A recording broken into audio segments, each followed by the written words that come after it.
take my advice, spend your time punching.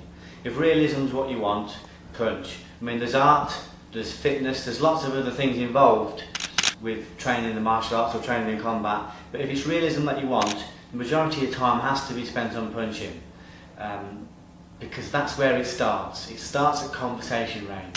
Look at every fight you've seen, they all start at conversation range. And if you can train your hands properly, looking at the stuff we were doing today, using your body weight, simple stuff, you will become ferocious. Okay?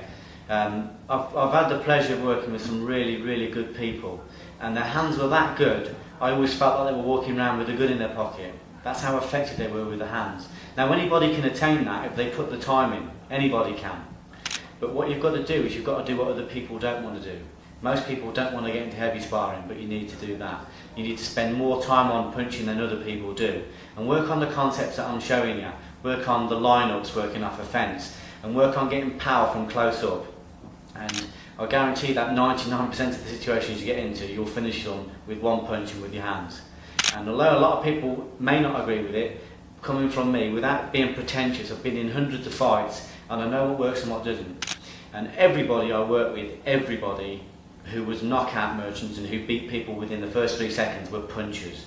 Now, if you don't want to use your knuckles, use your open hand like Peter Constantine does.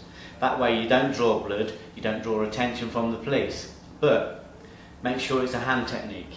They're immediate, they're accessible, and they're devastatingly powerful. Again, I've had exposure to some excellent people with hands, and I'm still always trying to work to improve my own hands.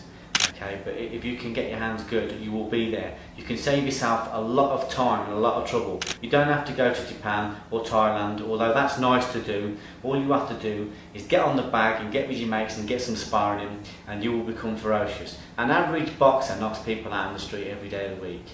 An average martial artist would struggle to fight sleep. Okay, and I'm not saying that in a derogatory way. I'm just saying that if you want realism, mix it. Get stuck in, but work on your hands. And all of you out there can do it. There's nobody that can't do it.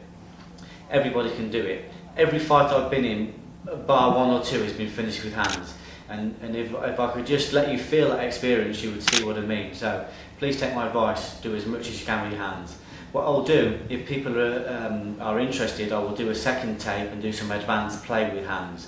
And again, if you can be good with advanced techniques, then your basic technique is going to be all the better for it.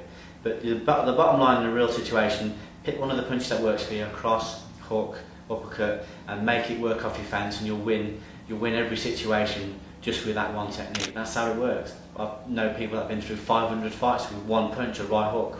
People say, he's only got a right hook. Who cares? Who cares? He's won 500 fights with it. That's what you need to do. You may be not getting many situations in your life, but if you do and you've got good hands, you'll get through them.